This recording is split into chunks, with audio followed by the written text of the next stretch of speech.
नमस्कार दोस्तों, स्वागत है आपका हमारे YouTube channel APS online classes में। आज हम लेकर आए हैं एक्सरसाइज 5.2 का क्वेश्चन नंबर 11 का पहला क्वेश्चन हम पिछली वीडियो में कर चुके। दूसरा क्वेश्चन आप लोगों को स्वयं करना है।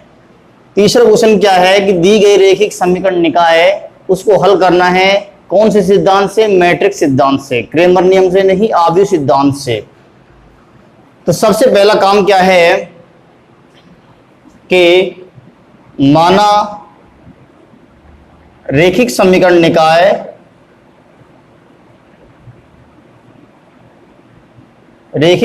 निकाय ax is equal to B के रूप का है।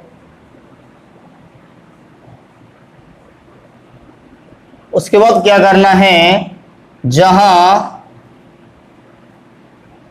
तीन मैट्रिक्स है, पहला ए है, दूसरा एक्स है, तीसरा बी है।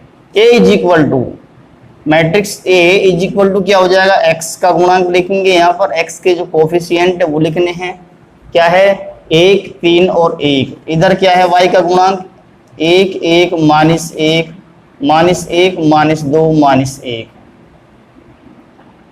जो दूसरा मैट्रिक्स है बी वो क्या है, आपको मैंने पहले बताया था कि बी मैट्रिक्स कौन सा होता है, जो अचर पद है उनको एक स्तंभ के अंदर लिखना है, कॉलम के अंदर लिखना है, और जो मैट्रिक्स मिलेगा वो ही बी मैट्रिक्स होगा। उसके बाद है कैपिटल एक्स मैट्रिक्स, जो किसके इक्वल है, जिनके हमको मान ज्ञात करने हैं, जो चर हमको दिए गए हैं एक्स, वाई और Z, small X, small Y और स्मॉल जेड। उसके बाद नेक्स्ट स्टेप क्या है, नेक्स्ट हमारा काम क्या है कि जो मैट्रिक्स ए है उसका हमको प्रतिलोम ज्ञात करना है, इनवर्स ज्ञात करना है, यानी कि ए इनवर्स की गणना करनी है। उसके लिए सबसे पहला काम है ए इनवर्स की गणना के लिए मोड ए का मान ज्ञात करना, यानी कि ए का सारणिक मान हम ज्ञात करेंगे। किसी भी पंक्ति के सापेक्ष हम प्रसरण कर सकते हैं। यहां पर पहली पंक्ति के सापेक्ष में प्रसरण कर रहा हूं, ध्यान से देखेंगे कि एक को दबाने से ये 4 अवयव बचते हैं, ये वाले कौन कौन से, 1, -2, -1, -1। फिर 6 गुणा करेंगे, इसका गुणा इससे करेंगे तो -1 आएगा, और ये क्या आ जाएगा -1, अपनी तरफ से माइनस लगेगा तो क्या हो जाएगा -2, इसका गुणा इससे किया है। नेक्स्ट है ये वाला एलिमेंट, ये कौन सा है, 1 है, इसको किसका लेना है, -1 का बनाना होगा। इस एलिमेंट्स को दबाएंगे, क्या बचेगा -3, इस वाले अवयव को दबाने से -3 और +2। और लास्ट है ये वाला एलिमेंट, इस वाले एलिमेंट को इस तरह से दबाएंगे, ये 4 अवयव बचेंगे, और ये वाला किसका लेना है, प्लस का लेना है, जो पहले से ऑलरेडी माइनस का है, तो प्लस इंटू माइनस करेंगे तो -1, इसका गुणा इससे करो -3, और इसका गुणा इससे करेंगे तो क्या आएगा -1 आएगा। मोड ए का मान ज्ञात हो रहा है, यहाँ से क्या है -3, और ये हो जाएगा -1, -1 मल्टीप्लाई बाई -1 क्या हो जाएगा +1, इधर -4 और -1 +4, यानी कि -3 + 5 कितना आ रहा है, 2 आ रहा है। मोड ए का मान कितना आ रहा है, 2 आ रहा है। उसके बाद हमको प्रत्येक अवयव के, यहाँ पर 9 अवयव है मैट्रिक्स ए के अंदर, और मैट्रिक्स ए के अंदर जो 9 अवयव है उन सभी अवयवों के हमको सहखंड ज्ञात करने हैं। उससे पहले उपसारणिक भी ज्ञात कर सकते हो, कैपिटल एम। यहाँ पर सहखंडों को कैपिटल FIJ से शो करते हैं। F11 का मान निकालना है, F11 का मान निकालने के लिए ये वाला एलिमेंट हमको इस तरह से दबाएंगे तो क्या बचेगा -1, और ये क्या हो जाएगा -2, यानी कि -3 आएगा। F12 की गणना करेंगे, F12 के लिए हमको ये वाला एलिमेंट दबाना होगा, ये क्या हो जाएगा -3 हो जाएगा, और ये क्या हो जाएगा +2 हो जाएगा। लेकिन ध्यान दीजिए ये -3 + 2 क्या है, ये उपसारणी ज्ञात हुआ है, लेकिन हमको इसको अगर माइनस से हम गुणा कर देंगे, इसको माइनस से गुणा अगर हमने कर दिया, क्योंकि 2 और 1 3 क्या है, विषम है, तो क्या हो जाएगा, ये F12 हो जाएगा, यानी कि सहखंड हो जाएगा। कितना आएगा उसका मान, F12 का मान, F12 का मान आएगा यहाँ से +1। नेक्स्ट है F13। F13 की गणना करेंगे, उसकी गणना करने के लिए ये वाला एलिमेंट्स लेना होगा, तो क्या हो जाएगा, -3 और -1, क्या हो जाएगा, -4। नेक्स्ट है F21, ये वाला एलिमेंट, इस तरह से ये लाइन खींचेंगे, यहाँ पर लाइन खींचेंगे, तो कौन से एलिमेंट्स शेष रह जाएंगे, -1, मल्टीप्लाई करें -1 और -1। लेकिन इसको क्या करना है, माइनस से गुणा करना है सहखंड ज्ञात करने के लिए। अब ये उपसारणी ज्ञात हुआ है, तो क्या हो जाएगा, यहाँ पर +2 हो जाएगा। F22 ये सेंटर वाला एलिमेंट है, इस तरह से लाइन और इस तरह से लाइन खींचने से ये क्या बचेगी, -1, -1 और ये क्या हो जाएगा, +1, यानी कि क्या आएगा, इसका A22 का सहखंड क्या आएगा, F22। नेक्स्ट है F23। F23 की गणना हमको करनी है, तो ये वाला एलिमेंट्स छोड़ना होगा, इस तरह से और इस तरह से क्या हो जाएगा, -1 हो जाएगा, और यहाँ पर भी क्या हो जाएगा, -1 हो जाएगा। उसके लिए हमको माइनस पहले लगाना होगा, क्योंकि 2 और 3 5 क्या है, विषम है, तो यहाँ से F23 का मान कितना आएगा, 2 आएगा। इसी तरह F31 का मान ज्ञात करेंगे, ये वाला एलिमेंट जो है इसका सहखंड ज्ञात करना है, तो ये 4 बचेंगे, -2 और +1, -2 +1 इक्वल टू क्या आएगा, -1 आएगा। F32 ये वाला एलिमेंट, इस तरह से और इस तरह से क्या आएगा, -2 हो गया, ये क्या हो जाएगा, +3 हो जाएगा। लेकिन उसके लिए हमको क्या करना होगा, बाहर माइनस लगाना होगा सहखंड के लिए, तो यहाँ से क्या आएगा, -1 ही आएगा।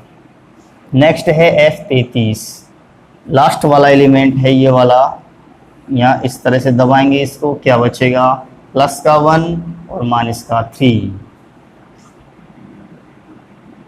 इक्वल टू क्या आएगा, -2 आएगा। उसके बाद क्या करना है, हमको सहखंडों का जो अवयव है, सहखंड हमको मिले हैं, हमने गणना की है सहखंडों की प्रत्येक अवयव की,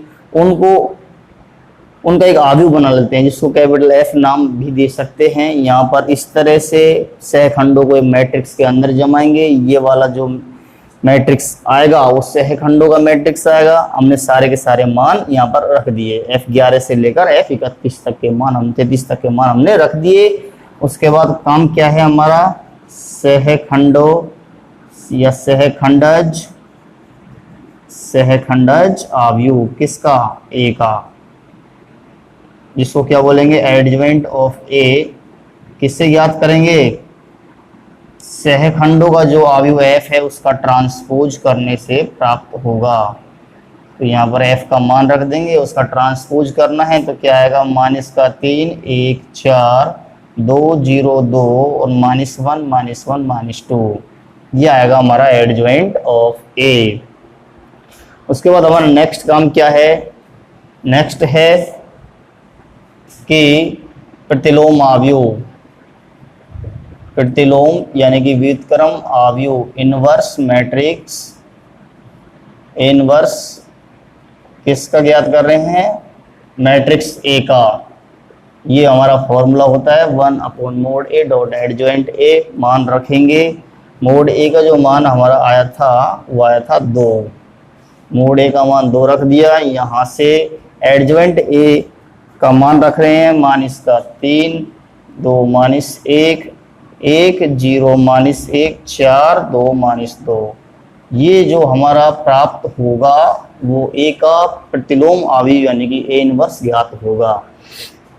तो समीकरण निकाय को हल करने के लिए सबसे पहला काम क्या होता है, अवयव सिद्धांत द्वारा अगर करते हैं तो रैखिक समीकरण निकाय को Ax = B के रूप का मानना होगा। उसके बाद A, B और X इस रेखिक समीकरण निकाय में से हमको लिखने हैं कि ए क्या है, मैट्रिक्स ए, इनके गुणांक, चरों के जो गुणांक है, कोएफिशिएंट है, उनका मैट्रिक्स, बी क्या है, ये वाला मैट्रिक्स है, और एक्स क्या है, जो हमारे चर है, अज्ञात हैं, उनका एक मैट्रिक्स है। उसके बाद क्या है कि चूंकि जो हमने समीकरण निकाय को किसके रूप का माना था, ax = b के रूप का माना था, वहीं से हम इस क्वेश्चन को स्टार्ट करेंगे फिर से।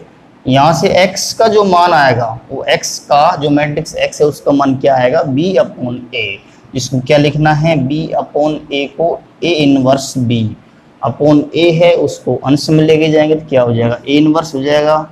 उसके बाद हम मान रख रहे हैं, x का मान है x, y और z। a इनवर्स का मान क्या है, a इनवर्स का मान हम ज्ञात कर चुके, वो हम रख देंगे।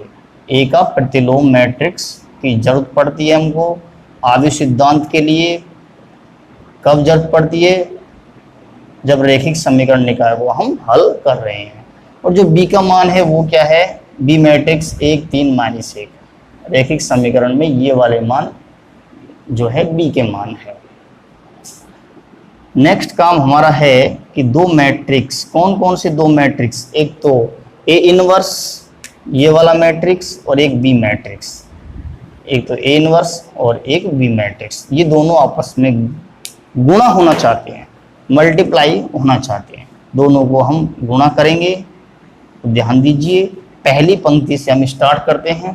पहली पंक्ति का गुणा पहले स्तंभ से करेंगे तो A11 मिलेगा, पहली पंक्ति पहला स्तंभ, तो गुणा करेंगे, -3, ये क्या हो जाएगा, +6, और ये और प्लस का 1, यहाँ से 1 +0 +1, ये कौन सा एलिमेंट होगा, ये होगा A21। दूसरी पंक्ति का पहले स्तंभ से क्या हो जाएगा, A21।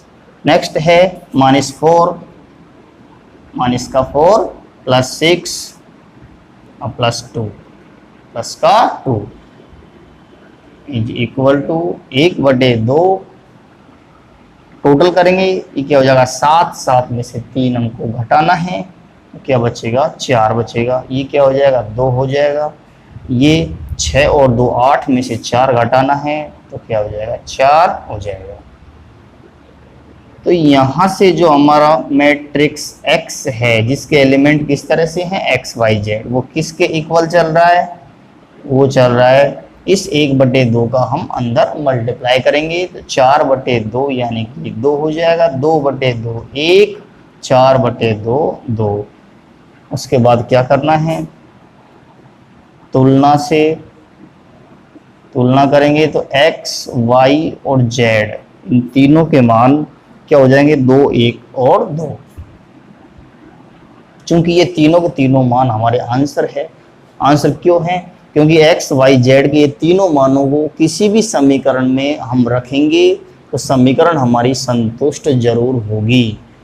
और अगर हम इस क्वेश्चन को क्रेमर नियम यानी कि सारणिक सिद्धांत द्वारा भी करेंगे तो भी हमारा यही आंसर आएगा। 10वीं क्लास का जो मेथड है प्रतिस्थापन विधि, उससे भी हमारा यही आंसर आएगा। लेकिन हमसे यहाँ पर क्या पूछा गया है, आव्यूह सिद्धांत द्वारा निम्न रैखिक समीकरण निकाय को हल कीजिए। इसका हमारा यही मेथड है, Ax = b के रूप का मानना है, उसके बाद A इनवर्स की गणना करनी है और लास्ट में हमको इस वाली इक्वेशंस में मान रखने हैं। मान रखने के बाद लास्ट मैट्रिक्सों की तुलना करनी है जिससे x, y, z के मान प्राप्त हो जाएंगे। नेक्स्ट है क्वेश्चन नंबर 12। प्रश्न को समझेंगे। प्रश्न क्या है कि एक मैट्रिक्स A हमको दिया गया है, इस तरह से दिया गया है, तब हमको A इनवर्स ज्ञात करना है। पहला पार्ट A इनवर्स ज्ञात करना है। उसके बाद इसी क्वेश्चन का सेकंड पार्ट क्या है कि ये वाला लीनियर इक्वेशन सिस्टम रैखिक समीकरण निकाय, इसको हल कीजिए। क्वेश्चन बड़ा हो रहा है, इसका इनवर्स निकालो। उसके बाद इस मैट्रिक्स को हल करना है तो इसमें भी इनवर्स निकलेगा। जब इस तरह का एक जॉइंट क्वेश्चन आता है तो एक चीज ध्यान दीजिए इसको हम ax is equal to B के रूप का मानेंगे। इसको जब हल करेंगे ax is equal to B का रूप का मानना है या नहीं। अगर ये इसके अंदर ये वाला मैट्रिक्स है A, इसके इक्वल अगर नहीं है तो ax is equal to B नहीं मानेंगे, cx is equal to B मानेंगे, क्योंकि A हमारा काम आ चुका। लेकिन यहाँ पर ये क्या है, देखिए इनके गुणांकों को देखिए, 1 माइनस 2, 1 माइनस 2 और z है नहीं तो 0, उसके बाद 2 1 3 और 0 x नहीं है यहाँ पर तो 0 माइनस 2 1। जो इसका जो a है ax is equal to B के रूप में a इसका मैट्रिक्स जो है वो हमारा ये क्वेश्चन भी है। इसका हमको प्रतिलोम अगर पूछता नहीं तब भी हम इसको ज्ञात जरूर करते। ए इनवर्स की हमको जरूरत है तो करना कुछ नहीं है, 2 बार हमको इनवर्स ज्ञात नहीं करना। इसका ए इनवर्स ज्ञात करेंगे, पहला आंसर होगा। जब इस समीकरण को हल करना है तो ए इनवर्स जो इसका ए इनवर्स है उसी को हम काम में लेंगे। 2 बार ए इनवर्स की गणना नहीं करनी है। तो करना क्या है, पहला पार्ट हमारा ए इनवर्स ज्ञात कीजिए। उसके लिए हमको करना क्या है, मोड ए ज्ञात करेंगे। चूंकि mod A is equal to, इसका मोड करेंगे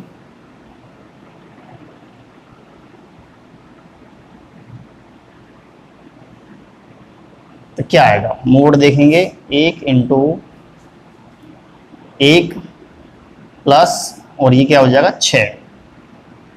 उसके बाद नेक्स्ट माइनस का क्या लेना है, -2, माइनस का -2। इस तरह से क्या आएगा 2 -0। नेक्स्ट है +0, क्या आनी चाहिए 7। ये क्या हो जाएगा प्लस का 2 + 2 की जगह मल्टीप्लाई करेंगे +4 यानी कि is equal to 11।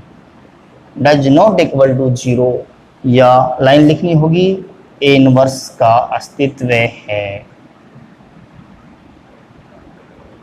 A inverse का अस्तित्व है। नेक्स्ट जो हमारा काम है वो क्या है, सहखंड ज्ञात करने का। उपसारणिक ज्ञात कर लो चाहे सहखंड ज्ञात कर लो। तो सहखंड लाइन क्या लिखेंगे कि अवयव ए के सभी अवयवों के सहखंड। सहखंड हमको ज्ञात करने हैं। F11 का मान निकालना है। F11 का मान क्या आएगा, 7 आएगा। F12 क्या आएगा, F12 जो आएगा हमारा +2 आएगा, लेकिन माइनस लगाना होगा क्योंकि सहखंड ज्ञात हो रहे हैं, उपसारणिक नहीं, तो -2 हो जाएगा। नेक्स्ट है F13 की गणना करेंगे तो इसको 0 को दबाएंगे तो क्या आएगा, -4 आएगा। ओनली -4, ये 0 हो रहा है तो -4 का -4 ही रहेगा क्योंकि 3 और 1 4 क्या है, सम है। नेक्स्ट है F21 की गणना करनी है, इस वाले एलिमेंट की गणना करनी है तो क्या हो जाएगा -2 और ये 0 हो रहा है तो -2 का क्या हो जाएगा, +2 हो जाएगा क्योंकि 2 और 1 3 क्या है, विषम है, उपसारणिक नहीं। हम डायरेक्ट सहखंड ज्ञात कर रहे हैं। F22 की गणना करेंगे तो 1 का गुणा 1 से किया 1 और ये 0 यानी कि 1 आएगा और 1 का 1 ही रहेगा, माइनस का नहीं होगा। F23 जो है, F23 ये वाला ये ज्ञात करना है तो -2 और ये 0 हो रहा है यानी -2 ही रहेगा। -2 यानी कि +2 हो जाएगा सहखंड के लिए। नेक्स्ट है F31 ये वाला एलिमेंट यानी कि क्या हो जाएगा, -6 हो जाएगा और ये 0, -6 का -6 ही रहेगा। F32 ये वाला एलिमेंट है, ये इसको दबाने से क्या हो जाएगा, इस तरह से और इस तरह से 3 और ये 0 यानी कि 3 के जगह क्या हो जाएगा, -3 हो जाएगा। उसके बाद है F33 ये वाला लास्ट वाला एलिमेंट क्या आएगा, मान 1 और +4, 1 और +4 क्या हो जाएगा, 5 हो जाएगा और 5 का ये क्या रहेगा, 5 ही रहेगा। उसके बाद है सहखंडों का आव्यूह f इज इक्वल टू लिख सकते हो, f इज इक्वल टू, इनको एक मैट्रिक्स में सूत्र बना के लिखेंगे। उसके बाद क्या करना है, एडजॉइंट ए ज्ञात करना है। सहखंडज आव्यूह, सहखंडज आव्यूह यानी कि एडजॉइंट ए, किसका सहखंडज आव्यूह, मैट्रिक्स ए का। मैं डायरेक्ट लिख रहा हूं, आप लोगों को फॉर्मूला लिखना है पहले, उसके बाद ट्रांसपोज करना है। तो मैं ट्रांसपोज सीधा ही कर रहा हूं, 7 f11 का मान कितना है, 7 2 माइनस का 2 और माइनस का 4। उसके बाद है 2 1 और 2 -6 -3 और 5, यह आएगा हमारा एडजॉइंट ऑफ ए। उसके बाद क्या है, प्रतिलोम आव्यूह।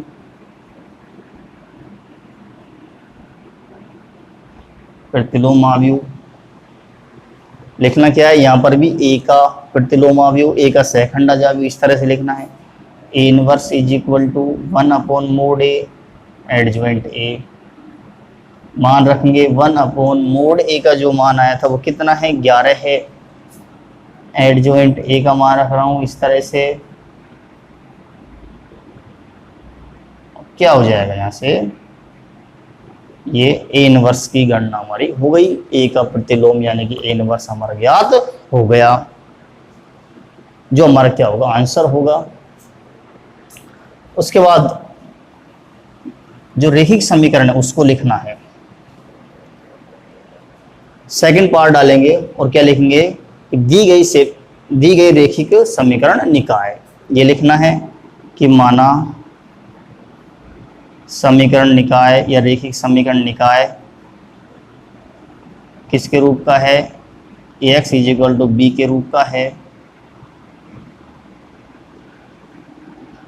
यहाँ से a इज इक्वल टू याद करेंगे, ए मैट्रिक्स याद करेंगे, वो लिख देना, क्या आएगा ए मैट्रिक्स, 1 -2 और z है नहीं तो 0, सेम यही आएगा, पूरा मैट्रिक्स यही आएगा, 2 1 3 0 -2 1।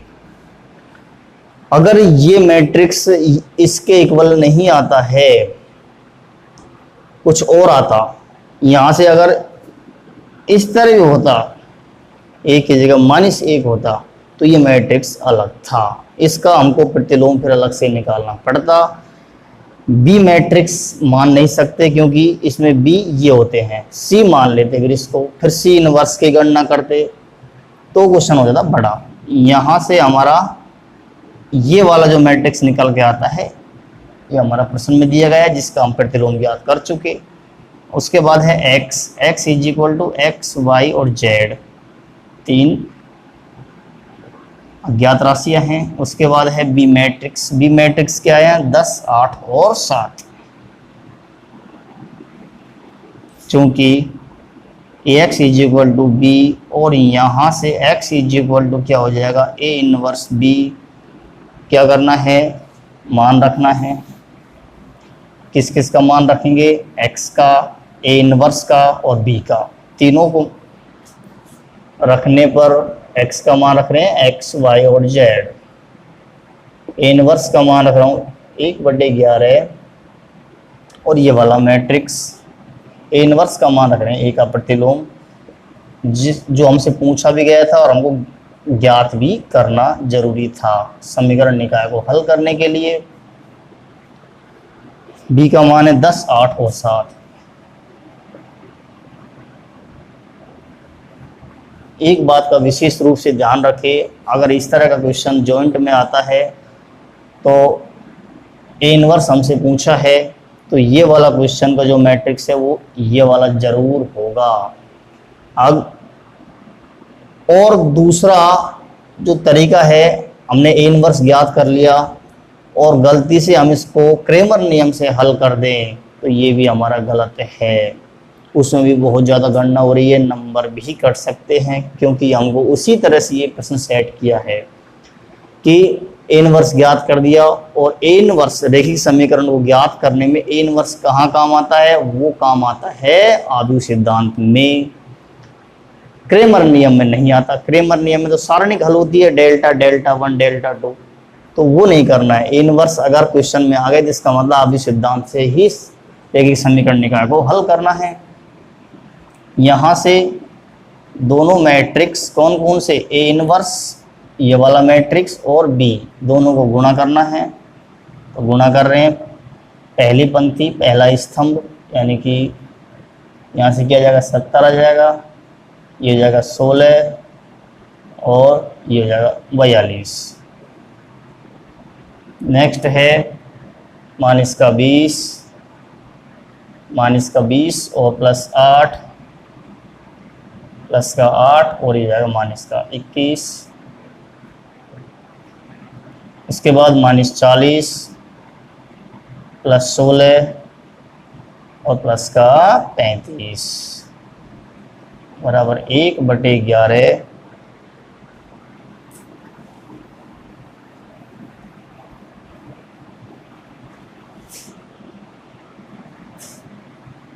इनका टोटल करेंगे, 70 में 16 जोड़ना है 86 हो जाएगा, 86 में से 42 घटाएंगे तो क्या बचेगा 44 बचेगा। उसके बाद 20 और 21 दोनों जोड़ने हैं, दोनों माइनस के हैं, उसमें से 8 घटाना है तो क्या बचेगा माइनस का 33 बचेगा। और इसका टोटल करना है 35 और 16 करेंगे और उसके बाद इसमें 40 जोड़ना है, 51 हो जाएगा। 51 में से 40 घटाएंगे तो क्या बचेगा यहाँ पर प्लस का 11 बचेगा। उसके बाद 1/11 है उसका अंदर हम गुणा कर देंगे, यानी कि 11 से बाहर लग जाएगा, 44/11 माइनस 33/11 और 11/11। अगर भाग जा रहा है तो भाग हम दे देंगे, तो क्या हो जाएगा यहाँ से 4 माइनस 3 और 1। तुलना करने से मैट्रिक्सों की तुलना करने से, तुलना क्यों कर रहे हैं हम यहाँ पर, क्योंकि एक्स वाई जेड के मान हमको ज्ञात करने हैं। तुलना तभी हो सकती है जब दोनों साइड, दोनों पक्षों में दोनों मैट्रिक्सों का क्रम क्या हो, समान हो, तभी हम तुलना कर सकते हैं। तो यहाँ से एक्स वाई जेड के ये वाले मान आएंगे जो हमारी दी गई समीकरण निकाय को संतुष्ट करते हैं। नेक्स्ट है क्वेश्चन नंबर 13। तो समझेंगे 13 क्वेश्चन क्या है। इसमें भी हमको 12वें क्वेश्चन की तरह 2 पार्ट्स दिए गए हैं, 2 पार्ट हल करने हैं कि हमको ये 2 मैट्रिक्स दे रखे हैं। प्रश्न 13 क्या है, ये 2 मैट्रिक्स हमको दिए गए हैं और हमसे क्या पूछा गया है कि इन दोनों का गुणन ज्ञात कीजिए, इन दोनों का मल्टीप्लाई कीजिए, इन दोनों का गुणा हमको करना है। लेकिन ध्यान देंगे, अब इसमें मैं एक को ए मैट्रिक्स मान रहा हूं, एक को बी मैट्रिक्स मान रहा हूं। अब किसको ए माने किसको बी माने। अगर मैं इसको पहले वाले को ए मान लूं, दूसरे वाले को बी मैट्रिक्स मान लूं और हमको गुणा करना है, इन दोनों का ए भी ज्ञात करना है। अगर इसको मैं ए मानता हूं, इसको बी मानता हूं और ए भी हमको ज्ञात करना है, तो ध्यान दीजिए इस टाइम हमसे क्या गलती हो रही है। गलती ये हो रही है कि इस जगह पर देखेंगे कि ये वाला जो रैखिक समीकरण निकाय है, इसमें जो मैट्रिक्स ए है x = b के रूप में, ए जो मैट्रिक्स है वो कौन सा वाला मैट्रिक्स है, उसी को हम ए मानेंगे। इसको क्या लिखना है हमको, ax = b का रूप। यहाँ से हम मान निकालेंगे, मैट्रिक्स ए का निकालेंगे। जो मैट्रिक्स ए यहाँ से निकलेगा, इनमें से कोई एक होगा, उसी को ए मानना है। तो ए मैट्रिक्स क्या हुआ, 1 - 1 1, कौन सा है ये रहा, 1 - 1 1, 1 - 2 - 2 और 2 1 3। तो हमको ये वाला मैट्रिक्स जो है ए मानना है और ये वाला मैट्रिक्स क्या मानना है, बी मानना है। क्या लिखेंगे हमने, माना है, ये ए और बी मैट्रिक्स मान लिए। तो पहला क्वेश्चन हल कर रहे हैं, ए बी दोनों मैट्रिक्सों का हमको क्या करना है, गुणा करना है। ए बी ज्ञात करेंगे, कोई जरूरी नहीं है आप लोग ए बी ज्ञात करो, बी ए बी ज्ञात कर सकते हो, बी ए भी ज्ञात कर सकते हो। क्वेश्चन उसी तरह से सेट है कि ए गुणा बी करने से कुछ आई तत्समक अवयव आएगा, यहां से हम ए इनवर्स ज्ञात कर लेंगे, ए इनवर्स की इसमें जरूरत पड़ेगी वो हम ज्ञात कर लेंगे। तो ध्यान दीजिए, सबसे पहला हमसे कुछ नहीं करना, हमको ए भी ज्ञात करना है, उसके बाद का काम है। तो ए का बी से गुणा करेंगे तो मान हम रखेंगे मैट्रिक्स ए का मान इस तरह से हमने रख दिया, और मैट्रिक्स बी का जो मान है वो यहां पर रख दो। कोई जरूरी नहीं है ए का बी से करो गुणा, बी का ए से भी कर सकते हो। यहां पर इस वाले प्रश्न में कोई प्रॉब्लम नहीं आएगी, क्योंकि यहां पर जो गुणा आएगा वो आई के इक्वल आएगा, दोनों का गुणा करेंगे तो ए भी हमसे पूछा है कि दोनों मैट्रिक्सों का गुणा कीजिए, इसका गुणा इससे कर रहा हूं, इसका गुणा इससे करें तो क्या आएगा, -4 +7 और +5, पहली पंक्ति पहला स्तंभ हो गया। उसके बाद 4 दूसरी पंक्ति, पहली पंक्ति और दूसरा स्तंभ, ये वाला ले रहे हैं। तो 4 -1 और -3 कर लेना इस तरह से। ये 0 आएगा, ये भी 0 आएगा, ये भी 0 आएगा, ये भी 0 आएगा, ये वाला भी 0 आएगा। और इस वाले को देखते हैं ये कौन सा है, ये एलिमेंट 22 है, यानी कि दूसरी पंक्ति दूसरा स्तंभ है, ये वाला दूसरी पंक्ति दूसरा स्तंभ करेंगे तो 4 और क्या आएगा -2 और ये आएगा +6। इसी तरह से ये वाला कौन सा है, तीसरी पंक्ति तीसरा स्तंभ है, यानी कि 8 और ये क्या हो जाएगा +3 हो जाएगा और ये -3 हो जाएगा। तो कुल मिला के हम दो मैट्रिक्सों का गुणा करना जानते हैं, दोनों मैट्रिक्सों का गुणा करेंगे तो क्या आएगा, 7 और 5 12 में से 4 घटाएंगे तो 8 आएगा, 0 0 0 8 0 0 0 8, यानी कि ए का बी से गुणा कर लो चाहे बी का ए से। यहाँ से हमारा जो ए बी मैट्रिक्स आएगा वो क्या आएगा, 8 कॉमन लेने से ये वाला मैट्रिक्स अंदर बचेगा। इस आंसर को यहाँ भी छोड़ सकते हैं, अगर क्वेश्चन आगे है सेकंड पार्ट है इसका तो उसी हिसाब से हमारा इक्वेशन सेट है। तो 8i ये हमारा पहला आंसर होगा। 8 कॉमन लेने के बाद जो अंदर बचेगा वो कौन सा मैट्रिक्स बचेगा, मैट्रिक्स I बचेगा। तो इन दोनों मैट्रिक्सों का गुणा 8i के इक्वल है, ये पहला आंसर है। और इसी का हमको यूज में लेना है दूसरा पार्ट हल करने के लिए। तो यहां से ए बी बराबर 8i आगे हल कर रहे हैं सेकंड पार्ट। उसके बाद क्या करना है, दोनों पक्षों को किससे गुणा करेंगे, हमको ज्ञात क्या करना है, ए इनवर्स ज्ञात करना है। इसका जो मैट्रिक्स है वो कौन सा है, ये वाला है। ये क्या माना हमने, ए माना है। तो ए इनवर्स से गुणा करने पर, ए इनवर्स से गुणा करेंगे तो क्या आएगा, इधर की साइड हम ए इनवर्स से गुणा करेंगे, इधर की साइड तो ए इनवर्स ए और बी, ए इनवर्स से गुणा कर दिया। इसको ऐसे लिख सकते हैं, ए बी जो ए बी है उसमें इनवर्स से गुणा हो गया। इधर की साइड 8 आई ए इनवर्स, यानी कि ये क्या हो जाएगा, ये हमारा फॉर्मूला होता है ए इनवर्स का ए से गुणा करते हैं, प्रश्न का आंसर से गुणा करते तो क्या आता है, तत्समक इकाई मैट्रिक्स आता है।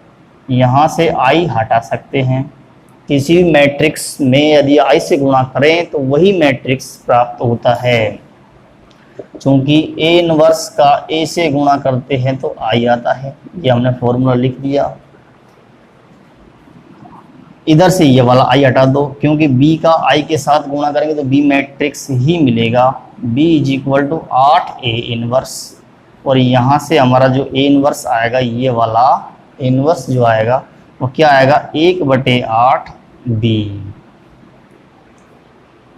1/8 बी, जिसकी हमको जरूरत पड़ेगी ए इनवर्स की।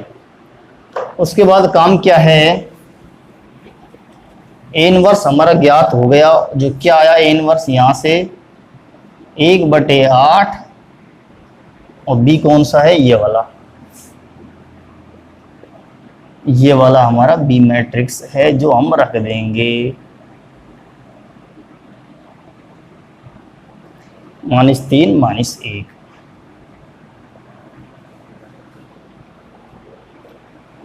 उसको नेक्स्ट हमारा काम क्या है, इस समीकरण निकाय को हल करना। सबसे पहला क्या था, दोनों का गुणा कीजिए, दोनों का गुणा जो आया था हमारा वो क्या आया था 8 आई आया था, पहला आंसर हो गया। उसी हम आंसर को, उसी समीकरण को हम आगे बढ़ाते हैं, आगे बढ़ाने से हमारा ए इनवर्स ज्ञात हो गया, ए का इनवर्स, यानी कि इस वाला जो मैट्रिक्स का प्रतिलोम है वो ज्ञात हो गया। उसके बाद क्या है, सेकंड चल रहा है, क्या लिखना है, दी गई समीकरण निकाय, ये हमने समीकरण निकाय लिख लिया।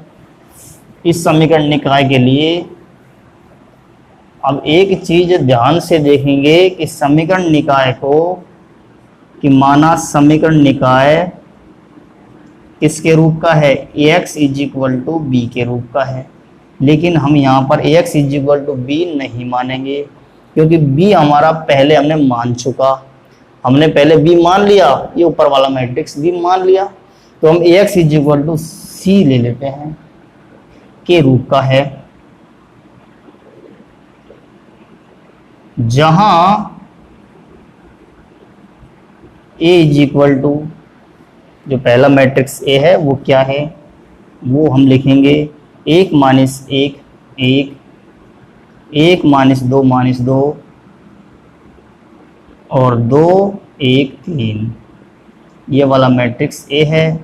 उसके बाद B matrix, sorry C matrix क्या हो जाएगा, C मैट्रिक्स हमारा 4 9 1,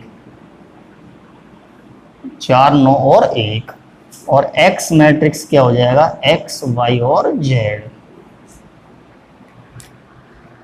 इस रेखिक समीकरण निकाय को इस विधि से हल करने में हमको एक चीज की आवश्यकता होती है, ए का प्रतिलोम ज्ञात करने की, जो हमने पहले ज्ञात कर लिया। किसके बराबर है, 1/8 बी के, 1/8 और बी मैट्रिक्स, ये हमारा ए इनवर्स है। क्या लिखना है कि चूंकि ax = c, तो यहां से x = a इनवर्स c मान रखेंगे मैट्रिक्स x का, x y और z, ए इनवर्स का मान रखेंगे 1/8, और ये b मैट्रिक्स हो गया, ये लो ए इनवर्स का मान, ये पूरा, ये लो, ये इनवर्स का हमने मान रख दिया। सी का मान रखेंगे, सी का मान इधर 4 9 और 1 है। क्या करना है, दोनों मैट्रिक्सों का हमको गुणा करना है, तो गुणा हम स्टार्ट करेंगे। क्या हो जाएगा, नेक्स्ट स्टेप क्या हो जाएगा, x y z 1/8, और इधर पहली पंक्ति पहला स्तंभ -16 और प्लस का 36 प्लस 4। नेक्स्ट दूसरी जो रो है उसका पहले कॉलम से करेंगे, -28 और प्लस का 9 प्लस का 3, प्लस का 9 और प्लस का 3। नेक्स्ट क्या है, 20 और क्या है, -27, माइनस का 27 और -1। यहाँ से x y z जो मैट्रिक्स है ये वाला 1/8, इनका हम क्या करेंगे, टोटल करेंगे। इस सब का टोटल करेंगे कि जो 40 में से 16 घटाएंगे तो 24 बचेगा। यहाँ से ये क्या हो जाएगा, 12 में से हमको क्या घटाना है, 28 घटाना है, तो क्या बचेगा, -16 बच जाएगा। ये घटाने से माइनस का 8 रह जाएगा। और क्या हो जाएगा, 1/8 का अंदर गुणा करेंगे तो 24/8 माइनस 16/8 और माइनस 8/8। यहाँ से जो हमको रैखिक समीकरण निकाय दिया गया था 3 क्रम का, उपसारणिक सेकंड निकालने की कोई आवश्यकता पड़ी ही नहीं हमको। तो यहाँ से 3 माइनस का 2 और माइनस का 1, तुलना से मैट्रिक्सों की अवयवों की तुलना करने से x is equal to 3, y is equal to -2 और z इज इक्वल टू -1, यही हमारा आंसर होगा। तो अगला है क्वेश्चन नंबर 14। 14 क्वेश्चन है क्या, 14 क्वेश्चन में एक मैट्रिक्स हमको दिया गया है, ये वाला मैट्रिक्स, और कहा गया है कि इसका व्युत्क्रम अवयव यानी कि ए इनवर्स ज्ञात कीजिए। तो ये हम लोग जानते हैं ए इनवर्स ज्ञात करना। तो सबसे पहले मैं ए इनवर्स ज्ञात कर रहा हूँ। ए इनवर्स ज्ञात करने के लिए हमने मोड ज्ञात किया, मोड ए जो कितना आया, हल करने के बाद 10 आया, यानी कि ए इनवर्स विद्यमान है, ए इनवर्स का अस्तित्व है, 0 नहीं आ रहा इसलिए ए इनवर्स का अस्तित्व है। उसके बाद अवयव के सभी अवयवों के सहखंड हमने ज्ञात कर लिए। सहखंड ज्ञात करने के बाद सहखंडज अवयव यानी कि एडज्वाइंट ऑफ ए, इस फॉर्मूले के द्वारा ट्रांसपोज करने के बाद का फॉर्मूला है ये।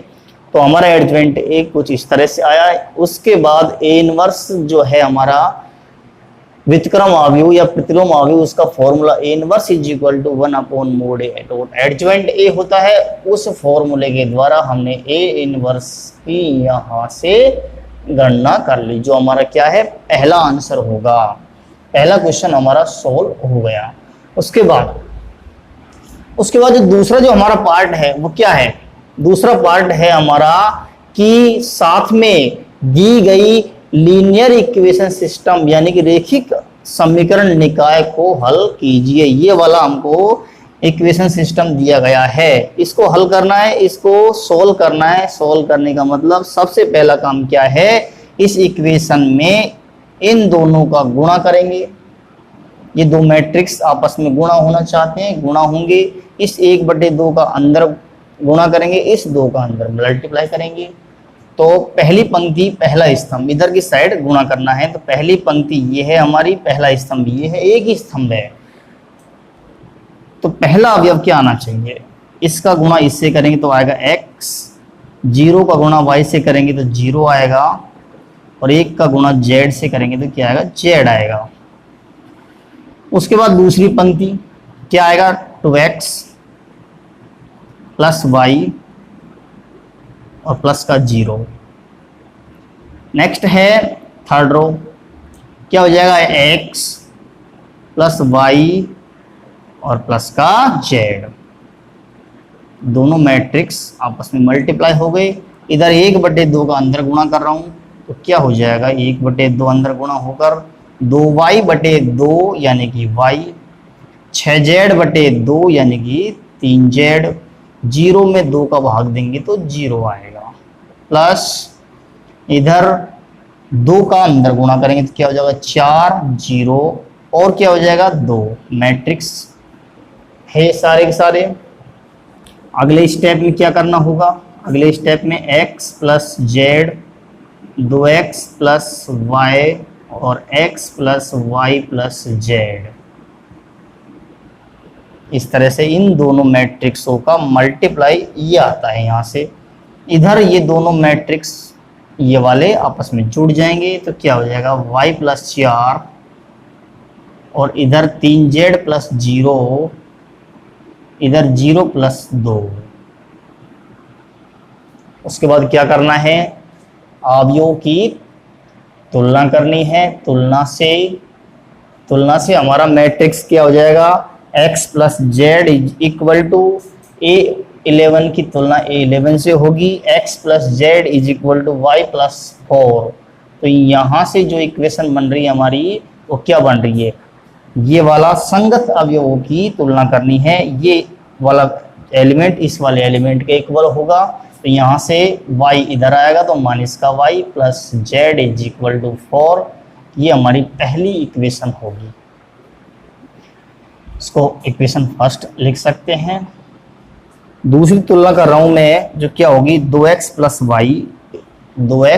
Y equal to 3z। यहाँ से 2x plus y minus 3z equal to 0, ये दूसरी इक्वेशन हो जाएगी। और लास्ट जो इक्वेशन है तुलना से आएगी हमारे, कंपेयर करेंगे x plus y plus z is equal to 2, x plus y plus z is equal to 2। क्या किया हमने, दोनों मैट्रिक्सों की तुलना की है। इधर यहाँ ये गुणा हुए, 1/2 अंदर 2 अंदर, उसके बाद दोनों मैट्रिक्स जुड़े हैं, तुलना की है। तुलना करने के बाद हमारे पास ये 3 समीकरण आती है। इन तीनों समीकरणों को, यानी कहने का मतलब ये जो लीनियर इक्वेशन सिस्टम है इसको हल करना है कि यहाँ x, यहाँ y, यहाँ z, इन अज्ञातों की जगह पर क्या आए, इनका मान क्या होना चाहिए जिससे ये पूरा का पूरा सिस्टम इक्वल हो जाए आपस में। तो उसके लिए हम समीकरण, तीनों समीकरणों को हल करेंगे। हल करने के लिए सबसे पहले ये देखना होगा कि ये वाला जो मैट्रिक्स पहले पार्ट में, ये जो मैट्रिक्स है इसके ए मैट्रिक्स के इक्वल है या नहीं है। तो देखते हैं, 1 माइनस 1 1, 1 माइनस 1 और 1। दूसरी इक्वेशन चेक करते हैं, 2 1 और माइनस 3। इधर देखते हैं 2 1 माइनस 3। लास्ट जो इक्वेशन है 1 1 और 1, इधर देखिए 1 1 और 1। इनवर्स की हमको आवश्यकता होगी जो हम ज्ञात कर चुके पहले वाले इस पार्ट में। उसके बाद क्या लिखना है कि माना समीकरण निकाय ax is equal to B के रूप का है, ax is equal to B के रूप का है। तो यहां से a is equal to matrix जो हम लिखेंगे वो क्या होगा, ए मैट्रिक्स हो जाएगा 1 माइनस 1 और 1। उसके बाद 2 1 माइनस 3, लास्ट है 1 1 और 1। दूसरा मैट्रिक्स है हमारा बी मैट्रिक्स क्या हो जाएगा, ध्यान देंगे 4 0 2, जो कांस्टेंट है उनको लिखना है, और x is equal to x Y और z, वेरिएबल जो होंगे x y z अज्ञात उनको लिखना है। आगे करना क्या है, जो हमारा ax is equal to b है उसको वापस लिखना है। वहाँ से जो इक्वेशन बनेगी वो क्या बनेगी कि चूंकि ax is equal to B और यहाँ से x is equal to a inverse b, ये वाला हमारा इक्वेशन यहाँ से आएगा। तो इस इक्वेशन में हमको मान रखना है, हमने x का मान रख दिया। उसके बाद a इनवर्स जो है हमारा, a इनवर्स कौन सा मैट्रिक्स है, पहले वाले पार्ट में जो a मैट्रिक्स दिया गया था उसका प्रतिलोम ये वाला। बार बार नहीं निकालना है, फिर से इसका प्रतिलोम ज्ञात करने की हमको आवश्यकता है ही नहीं। ये क्वेश्चन और ये सेम है, इनवर्स हमने ज्ञात कर लिया, उसका मान हमने रख दिया। बी मैट्रिक्स, बी वाला मैट्रिक्स हमारा ये हमने रखा है। उसके बाद दोनों मैट्रिक्सों का गुणा करना है, 1/10 को बाहर रखेंगे अभी फिलहाल। पहली पंक्ति पहला स्तंभ 16 प्लस 0, ये 0 हो जाएगा, प्लस 4। नेक्स्ट माइनस का 20 प्लस 0 प्लस 10। उसके बाद क्या है 4 प्लस 0 प्लस 6। यहाँ से 1/10 और क्या हो रहा है 20 माइनस का 10 और क्या हो जाएगा 10 हो जाएगा, या x y z 10 का हम भाग देंगे। 10 का भाग देने के बाद क्या आएगा अंदर 20/10, 10/10 और 10/10।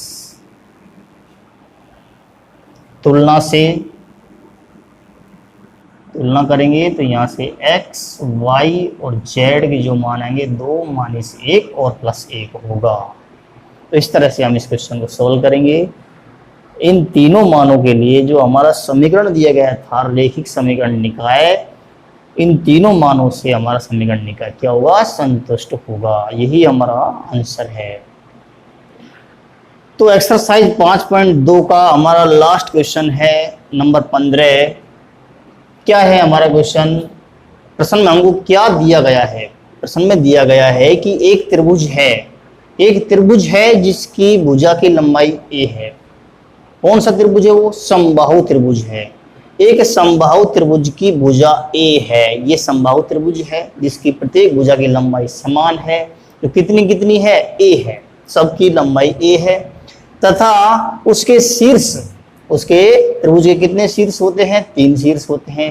त्रिभुज के तीनों शीर्ष जो है वो क्या दे रखे हैं? पहला शीर्ष x1 y1, दूसरा x2 y2, तीसरा है x3 y3। तब सिद्ध कीजिए, तब क्या सिद्ध करना है कि सिद्ध कीजिए कि इस सारणिक का वर्ग, कौन सी सारणिक का? x1 y1 x2 y2 x3 y3 2 2 और 2, 1 1 1 नहीं, 2 2 और 2 का whole square is equal to 3 a की पावर 4। ये हमको प्रूफ करना है। तो यहाँ पर ध्यान दीजिए, ये जो हमको प्रूफ करना है ये वाला फॉर्मूला किस जगह पर होता है? ध्यान करेंगे, ये वाला जो फॉर्मूला होता है लगभग ऐसा फॉर्मूला कहाँ पर होता है? त्रिभुज का क्षेत्रफल में।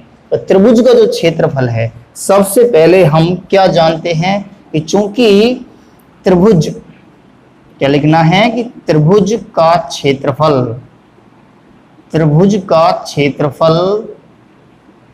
Delta is equal to 10th class में त्रिभुज का, समबाहु त्रिभुज का क्षेत्रफल क्या होता है?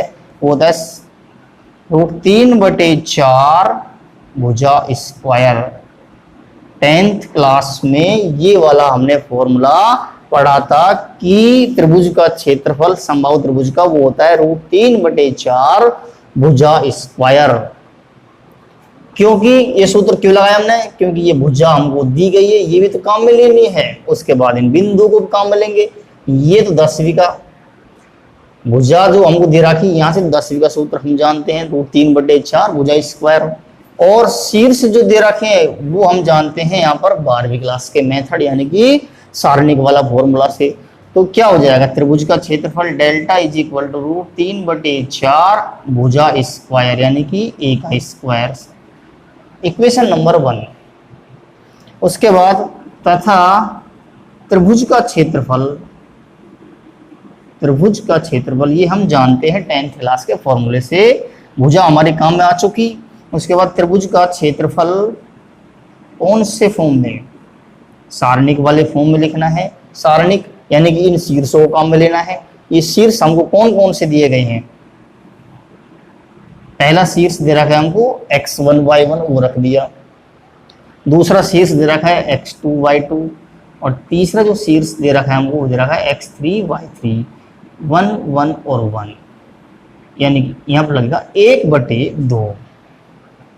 ये हमारा त्रिभुज का क्षेत्रफल होता है। सारणिक वाले फॉर्मूले में ये सब का क्षेत्रफल है। कौन से त्रिभुज का? यानी कि समबाहु, समकोण, कोई सा भी समद्विबाहु, कोई सा भी त्रिभुज हो, सबके लिए एक ही फॉर्मूला होता है। और यहाँ पर ये जो फॉर्मूला है ये वाला, ये केवल और केवल समबाहु त्रिभुज का क्षेत्रफल का फॉर्मूला है। ये हो जाएगी इक्वेशन नंबर 2। दोनों को दोनों है क्या? दोनों को दोनों इसी त्रिभुज के क्षेत्रफल है। दोनों को दोनों को आपस में क्या कर देंगे? बराबर कर देंगे। तो समीकरण 1 व 2 से दोनों क्षेत्रफलों को आपस में बराबर कर देंगे। एक क्षेत्रफल कहां से आया? भुजा से। एक आया शीर्षों से। तो दोनों क्षेत्रफलों को मैं आपस में बराबर कर रहा हूं, यानी कि 1/2। पहले इस वाले को लिखते हैं, पहले इस वाले को लिख लिया, उसके बाद √3/4 a स्क्वायर को लिख देंगे। उसके बाद करना क्या है? इस 2 से इस 2 को हम काट देंगे, √3/2 हो जाएगा यहाँ पर। अब एक चीज ध्यान से देखेंगे कि हमको जो प्रूफ करना है उसमें करना क्या है? सॉरी, यहाँ पर क्या है? 1 है। इक्वेशन नंबर 2 में 1 है क्षेत्रफल। अब करना क्या है, प्रूफ करना है। उसमें देखिए ये जो कॉलम्स हैं दोनों ये तो आ गए, लेकिन ये वाला कॉलम नहीं आया। ये वाला कॉलम कब आएगा, जब हम इस कॉलम को यानी कि इस वाले कॉलम को किससे गुणा कर देंगे, 2 से गुणा कर देंगे। तो क्या करना है, दोनों पक्षों में 2 से गुणा करने पर, दोनों साइड, दोनों पक्षों में 2 से गुणा करने पर, पहले हम 2 से गुणा करेंगे, वर्ग नहीं करेंगे, पहले 2 से गुणा करेंगे, वर्ग हम लास्ट में करेंगे। तो 2 से गुणा इधर कर दिया, x1 y1 x2 y2 x3 y3। ये क्या है, हमारी इक्वेशन नंबर 2 चल रही है। पहले हमने 2 से 2 काट दिया, इस वाले 2 से इस वाले 2 को। उसके बाद यहाँ पर 2 बनाने के लिए दोनों पक्षों में हमने 2 से गुणा किया। सारणिक है ये, मैट्रिक्स नहीं है। इधर 2 से गुणा कर रहा हूं, 2√3a² बटे 2, दोनों पक्षों में 2 से गुणा कर दो। उसके बाद क्या है, यहां से x1 y1 x2 y2 x3 y3 और 2 2 और 2, C3 को 2 से गुणा करने पर, हमने 2 से गुणा किया है और 2 से भाग भी दिया है। यहाँ पर हमने 2 से गुणा भी किया है, चाहे इस 2 को हटा दो, यहाँ से 2/2 कर दो, 2 से अंदर गुणा कर दो, इस 2 को यहाँ भेज दो, बात वही है। तो सारणिक की जो तीसरी स्तंभ है उसको हमने 2 से गुणा कर दिया। इधर क्या हो जाएगा, √3a²। दोनों पक्षों में वर्ग करने पर, लाइन क्या लिखनी होगी, दोनों पक्षों में वर्ग करने पर, तो दोनों पक्षों का हम क्या करेंगे, स्क्वायर करेंगे। इधर वर्ग कर दिया, और इधर जब वर्ग करेंगे तो क्या हो जाएगा, 3, √3 का वर्ग क्या हो जाएगा 3, और a² का वर्ग क्या हो जाएगा a⁴। यही हमको प्रूफ करना था। तो करना क्या है, सबसे पहले भुजा दी गई थी, वहां से तो हमको 10वीं क्लास का समबाहु त्रिभुज का क्षेत्रफल लेना है, और बिंदु का काम कहाँ पर है, इस वाले फॉर्मूले में है। यानी कि दोनों क्षेत्रफल इसी के क्षेत्रफल है, दोनों को बराबर किया। यहाँ से सबसे पहले ये 1 को 2 बनाया है, सारणिक के अंदर एक स्तंभ को हम 2 से गुणा कर रहे हैं, 2 से भाग दे दिया, यानी कि इधर भी गुणा कर दिया। उसके बाद दोनों पक्षों को वर्ग किया है, वर्ग करने के बाद हमारा ये जो है प्रूफ हो गया। नेक्स्ट वीडियो में हम पढ़ेंगे विविध प्रश्नावली।